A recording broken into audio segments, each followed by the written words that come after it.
Hello everyone, welcome to a channel MP board English medium. So guys, आप लोगों ने कल देख ही लिया होगा, एमपी बोर्ड ने फाइनली जो क्लास 12th का रिजल्ट का क्राइटेरिया है वो डिक्लेयर कर दिया है कि आखिर किस बेसिस पे आपका क्लास 12th का रिजल्ट जो है वो बनाया जाएगा। तो इस वीडियो में जो क्राइटेरिया कल आया था, कल जो बड़ा सा नोटिस आया था, कई बच्चों को समझ नहीं आ रहा था।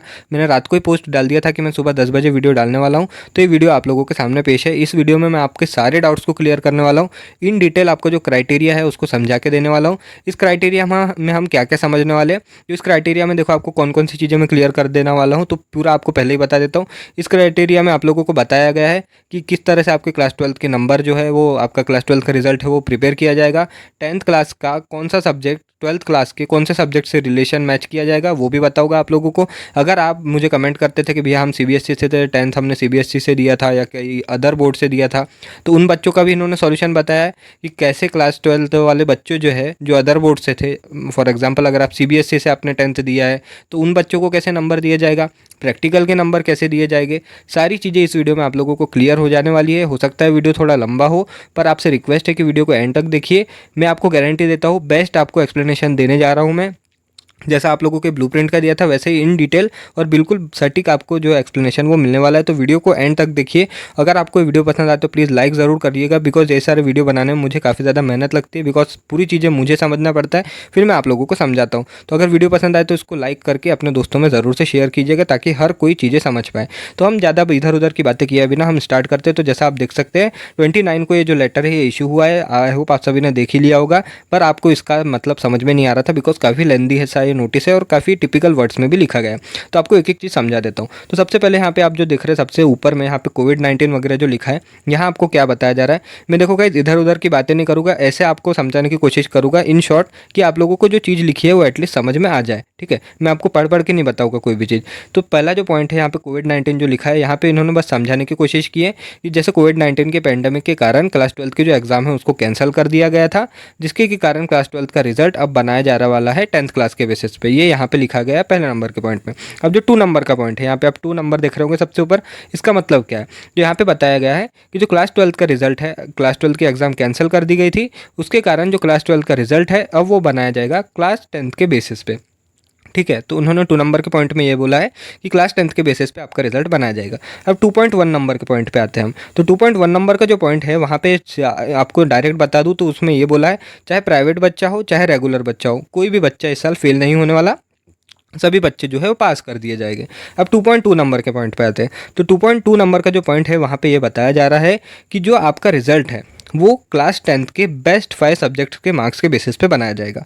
आपके क्लास 10th के जो सबसे अच्छे 5 सब्जेक्ट रहेंगे उनके बेसिस पे आपका जो क्लास 12th के जो मार्किंग क्राइटेरिया है, क्लास 12th का जो रिजल्ट है उनको बनाया जाएगा। अब आते हैं हम 2.3 नंबर के पॉइंट पे। तो 2.3 नंबर के पॉइंट में उन्होंने बताया कि जैसे आप सोच रहे होगे फॉर एग्जाम्पल क्लास 10th में SST होता था आप लोगों का, यानी सोशल साइंस होता था, फिर साइंस सब्जेक्ट हुआ करता था, ठीक है, इंग्लिश हुआ करता था, हिंदी हुआ करता था और आपके ऐसे जो मैथमेटिक्स हुआ करता था, तो इस तरह के सब्जेक्ट हुआ करते थे। तो अब आप ये सोच रहे होगे पर 12th में तो हमारा फिजिक्स होता था, कॉमर्स वालों का बिजनेस स्टडीज़ वगैरह होता था, तो ये सारे सब्जेक्ट है इधर उधर हो गए।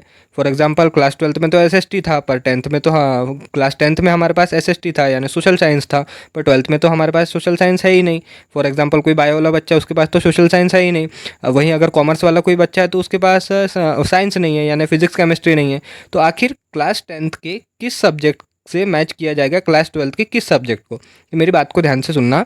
फॉर एग्जांपल क्लास 10th में आपका सोशल साइंस था, तो सोशल साइंस के मार्क्स किस क्लास 12th के किस सब्जेक्ट को दिए जाएंगे।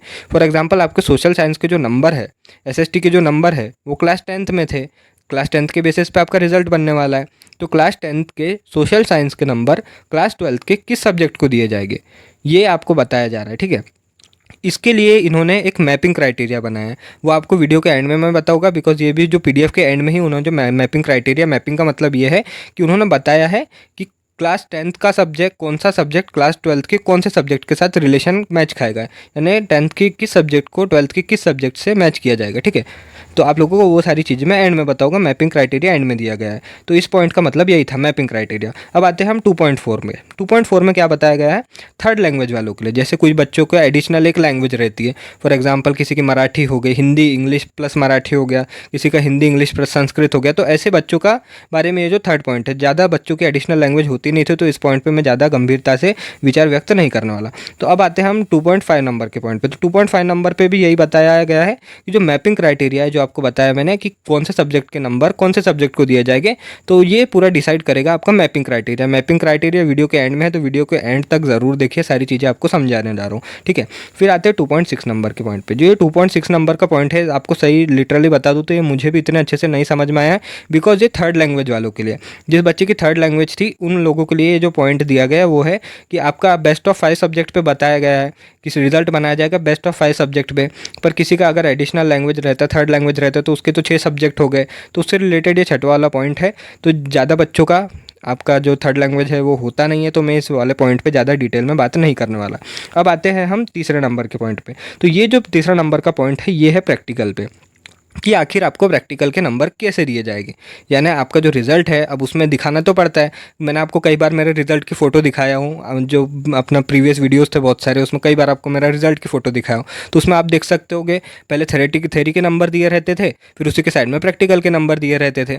तो आपका अगर रिज़ल्ट बनाया जाएगा तो उसमें प्रैक्टिकल के तो नंबर उनको शो करना पड़ेगा। तो प्रैक्टिकल के नंबर आखिर ये कैसे शो करेंगे, तो अब आपको बताता हूँ प्रैक्टिकल के नंबर कैसे शो करेंगे। अगर ये चीज़ आपको समझ में आ जाए ना गाइस, तो प्लीज़ वीडियो को लाइक ज़रूर कर देना, बिकॉज ये थोड़ी सी कॉम्प्लिकेटेड चीज़ है। फॉर एग्जाम्पल, अभी आपको बस सोचने बोल रहा हूँ मैं, और इन्होंने भी ऐसा ही बोला है। फॉर एग्जाम्पल, आपका रिजल्ट बन गया आपका क्लास 12 का, उसमें आपको फिजिक्स में 70 नंबर दे दिए गए। ओवरऑल 100 में से आपको 70 नंबर मिल गए। काय में? फिजिक्स में 100 में से 70 आपको नंबर मिल गए। तो इसमें से प्रैक्टिकल के नंबर कितने हैं, ये कैसे निकाला जाएगा। तो आपको 100 में से 70 नंबर मिले हैं। अब ये नंबर कैसे मिले ये मत पूछना, बस आपको सोचने बोल रहा हूँ। 100 में से आपको 70 नंबर मिल गए हैं। आपका प्रैक्टिकल कितने नंबर का होता था? 30 नंबर का। समझना मेरी बात को, ठीक है। 30 नंबर का आपका प्रैक्टिकल होता था। तो 30 नंबर का 70%, आपका फिजिक्स का प्रैक्टिकल 30 नंबर का होने वाला होता है। पर आपको जो पूरे ओवरऑल नंबर मिले हैं 100 में से, अच्छे से एक और बात समझो, आपको फिजिक्स में 100 में से 70 नंबर मिले हैं। ऑलराइट, 100 में से 70 नंबर मिले हैं। पर अब इसमें से प्रैक्टिकल के नंबर आपको कितने दिए गए? 30 नंबर का आपका प्रैक्टिकल होता है, आपको नंबर मिले हैं 70। तो जो 30 नंबर का है 70%, 30 नंबर का 70% होगा आपका प्रैक्टिकल का मार्क्स। समझे मेरी बात को। फॉर एग्जांपल कैसे निकालना है समझ जाओ। आपको 70 नंबर मिले हैं फिजिक्स में, तो 70 नंबर आपको मिले हैं, 30 का प्रैक्टिकल होता है। 30 का 70% आपका प्रैक्टिकल का नंबर रहेगा। अब इसको कैसे कैलकुलेट करना है, तो 70 इंटू 30, 70 आपको नंबर मिले हैं इंटू 30 नंबर का प्रैक्टिकल होता है, डिवाइडेड बाय 100 इक्वल टू आता है 21। अगर आपको 70 नंबर मिले हैं तो उसमें से 21 नंबर प्रैक्टिकल के शो किए जाएंगे, और बचे जो कुछ जो नंबर है वो आपके थ्योरी में शो किए जाएंगे। समझ गए होगे तो प्लीज़ वीडियो को लाइक कर देना, ठीक है। एक और एग्जाम्पल से समझा देता हूँ।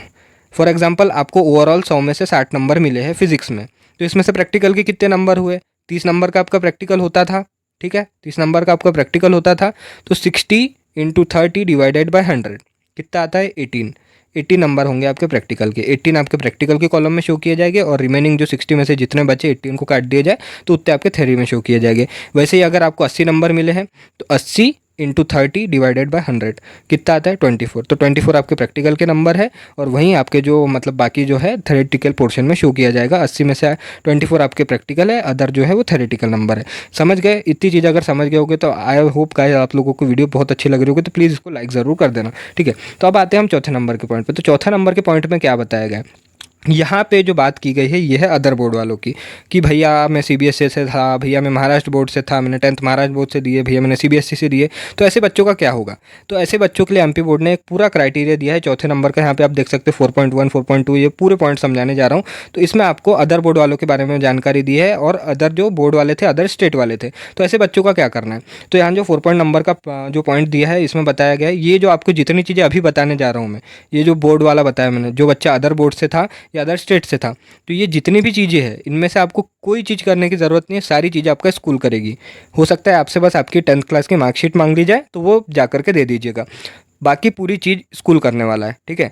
तो आपको आपके स्कूल को क्या क्या करना पड़ेगा, तो आपके स्कूल को गिवन डेट पे एक फॉर्म आएगा। फॉर एग्जांपल अगर कोई बच्चा अदर स्टेट से था तो उनसे रिलेटेड गिवन डेट पे यहाँ पे जो आपको दिख रहा है 29 डेट, तो इस डेट पे एक फॉर्म आने वाला है, तो वो आपका स्कूल भरते रहेगा।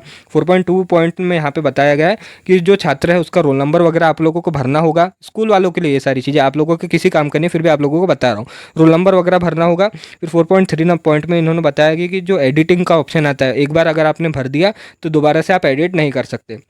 4.4 नंबर के पॉइंट पे हम बात करें तो 4.4 नंबर का जो पॉइंट है इसमें बताया गया है कि जो थर्ड लैंग्वेज वाला है, जो अगर बच्चा आपका थर्ड लैंग्वेज था, फॉर एग्जांपल सीबीएसई से कोई बच्चा अगर उसकी थर्ड लैंग्वेज थी तो वहाँ पे यस करना है, और जो क्राइटेरिया बताया गया है थर्ड लैंग्वेज का उसको फिलअप करना है। अगर नहीं थी तो वहाँ पे नील यानी ना का ऑप्शन भर के आ जाना है। 4.5 नंबर के इसमें बताया गया है कि आउट ऑफ जो 100 नंबर है उसमें से प्रैक्टिकल और थ्योरेटिकल मार्क्स आपको डिवाइड करना पड़ेगा। जैसे आपको बताया प्रैक्टिकल के नंबर कैसे दिए जाएंगे और थ्योरी के नंबर कैसे दिए जाएंगे, उस बेसिस पे आपका जो नंबर कैलकुलेट करके स्कूल वालों को भरना होगा।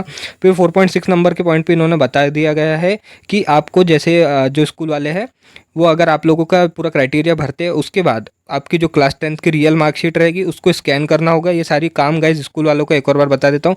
तो आपको क्लास 12 10th की जो मार्कशीट है उसको स्कैन करना होगा आपके स्कूल वालों को, और वो स्कैन की हुई भी एमपी बोर्ड की तरफ जाने वाली है, यानी रियल आपकी मार्कशीट को स्कैन भी करना होगा। फिर उसके बाद जो आखिरी पॉइंट आता है 4.7, तो 4.7 पॉइंट में क्लियर कर दिया गया है कि जितनी भी चीज़ें बताई गई है इसकी पूरी रिस्पॉन्सिबिलिटी स्कूल के प्रिंसिपल और स्कूल मैनेजमेंट की होगी, आपको इसमें कुछ नहीं करना पड़ेगा।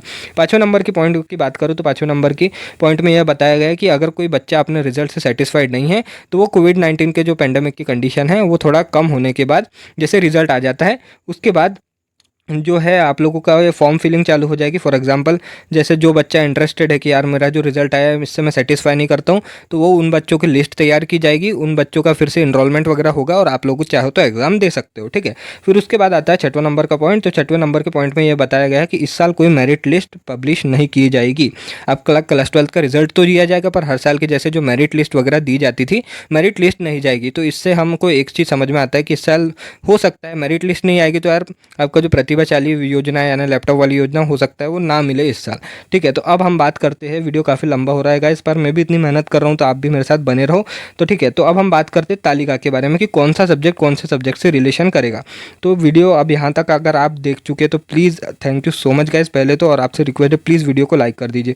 तो अब देखो अब क्या आता है तालिका। तालिका का मतलब आप लोगों को पहले ही बताया था कि कौन सा सब्जेक्ट से रिलेशन खाएगा। तो फर्स्ट लैंग्वेज का मार्क्स, फॉर एग्जाम्पल आपकी फर्स्ट लैंग्वेज इंग्लिश है 10th की, यहाँ पे आप देख सकते हो लेफ्ट साइड में हाई स्कूल दिया है और राइट साइड में हायर सेकेंडरी। हाई स्कूल यानी क्लास 10th और हायर सेकेंडरी यानी क्लास 12th। तो पहला जो हाई स्कूल यानी हाई स्कूल की फर्स्ट लैंग्वेज अगर इंग्लिश है तो उसका जो रिलेशन रहेगा वो हायर सेकेंडरी के इंग्लिश लैंग्वेज से रहेगा, फर्स्ट लैंग्वेज से। सेकंड लैंग्वेज अगर आप लोगों की हिंदी है तो हिंदी का रिलेशन आपके क्लास 12th के हिंदी से रहेगा। अगर आपकी थर्ड लैंग्वेज है तो थर्ड लैंग्वेज का रिलेशन उससे रहेगा। जो साइंस के नंबर है, फॉर एग्जाम्पल आप लोगों को बता दूँ जैसे साइंस सब्जेक्ट में आपके 70 नंबर थे तो उस नंबर का रिलेशन, उस नंबर को कहाँ कहाँ डिवाइड किया जाएगा। तो साइंस सब्जेक्ट में आपके कौन कौन से सब्जेक्ट इंक्लूड होंगे, यानी देखो यार क्लास 10th में कोई बच्चा था उसका साइंस था पर 12th में उसने सब्जेक्ट चेंज कर लिया, जैसे उसने एग्रीकल्चर ले लिया तो उसका एग्रीकल्चर हो गया, तो उसके साइंस सब्जेक्ट के नंबर कौन कौन से सब्जेक्ट वालों को दिए जाएंगे। तो साइंस सब्जेक्ट के नंबर किस किस सब्जेक्ट को दिए जाएंगे, तो फिजिक्स को दिए जाएंगे, केमिस्ट्री, बायोलॉजी, यहाँ पे आप देख सकते हो पूरा जो पूरा कॉलम बना है एग्रीकल्चर ग्रुप वाला, फिर होम साइंस ग्रुप वाला। तो साइंस के जो नंबर है ये इन सारे सब्जेक्ट में डिवाइड कर दिए जाएंगे। फिर मैथ्स वालों के नंबर इन सारे सब्जेक्ट में डिवाइड कर दिया जाएगा। सोशल साइंस वालों के इन सारे जो सब्जेक्ट है जो राइट साइड में आप देख सकते हो जैसे ह्यूमैनिटीज़ का ग्रुप हो गया, कॉमर्स ग्रुप हो गया, इन सारे सब्जेक्ट में डिवाइड कर दिया जाएगा। और तालिका नंबर 2 है, ये थोड़ा अलग से सब्जेक्ट है, इनके बारे में मैं नहीं जानता, तो इसमें भी सेम क्राइटेरिया है। एक और बार आप लोगों को समझा देता हूँ, कई बच्चों को नहीं आया होगा समझ में अगर। तो फर्स्ट लैंग्वेज फॉर एग्जाम्पल अगर आपकी फर्स्ट लैंग्वेज हिंदी है, समझ गए, क्लास 10th में आपकी फर्स्ट लैंग्वेज हिंदी है तो हिंदी के नंबर आपके रिलेट किए जाएंगे क्लास 12th की हिंदी से। क्लास 10th की हिंदी के नंबर आपको क्लास 12th की हिंदी के नंबर दिए जाएंगे। क्लास सेकंड लैंग्वेज अगर आपकी इंग्लिश है तो क्लास 10th की इंग्लिश के नंबर आप लोगों के क्लास 12th के इंग्लिश के नंबर से मैच किए जाएंगे, ठीक है। थर्ड लैंग्वेज अगर आपकी है तो उससे कंसीडर कर सकते हैं। अगर फोर्थ में क्या हम बात करें, फॉर एग्जांपल साइंस के नंबर, फॉर एग्जांपल आपका साइंस था 10th में तो साइंस ही रहा होगा, तो साइंस के नंबर किन किन सब्जेक्ट को दिए जाएंगे, तो फिजिक्स को दिए जाएंगे, केमिस्ट्री को दिए जाएंगे, बायोलॉजी को दिए जाएंगे। कैसे दिए जाएंगे वो अभी इन्होंने नहीं बताया है, ये शायद आप लोगों के स्कूल वालों को ही बताया जाएगा, तो इसका हम वेट करते हैं। फॉर एग्जाम्पल फिर मैथ्स वाला है तो मैथ्स के नंबर किसको दिए जाएंगे, मैथ्स वाले बच्चों को दिए जाएंगे और जो बुक कीपिंग वगैरह है अकाउंटेंसी वाले हैं उनको दिए जाएंगे। सोशल साइंस का किसको दिया जाएगा, तो कॉमर्स वालों को दिया जाएगा। ये ऐसे डिवीज़न बताया। सोशल साइंस जो सब्जेक्ट था क्लास 10th का, उसके नंबर किसको दिए जाएंगे। आई होप आप सभी को सारी चीज़ें समझ में आ गई होगी। और ये जो दूसरे नंबर की तालिका है, ये भी वही क्राइटेरिया से मैच करती है। यहाँ पे आप देख सकते हैं पूरा महापुरुष के सिग्नेचर के साथ आपको दिया गया है सारी चीज़ें। आई होप गाइस देख सकते हैं आपने मैंने कितनी मेहनत की है सारी चीज़ें आप लोगों को समझाने के लिए। आई होप आप सभी को सारी चीज़ें समझ में आ गई होगी। अगर वीडियो पसंद आए तो उसको लाइक करके शेयर ज़रूर कीजिएगा guys. Thank you for so much for watching this video. मिलते हैं आपसे अगली वीडियो में।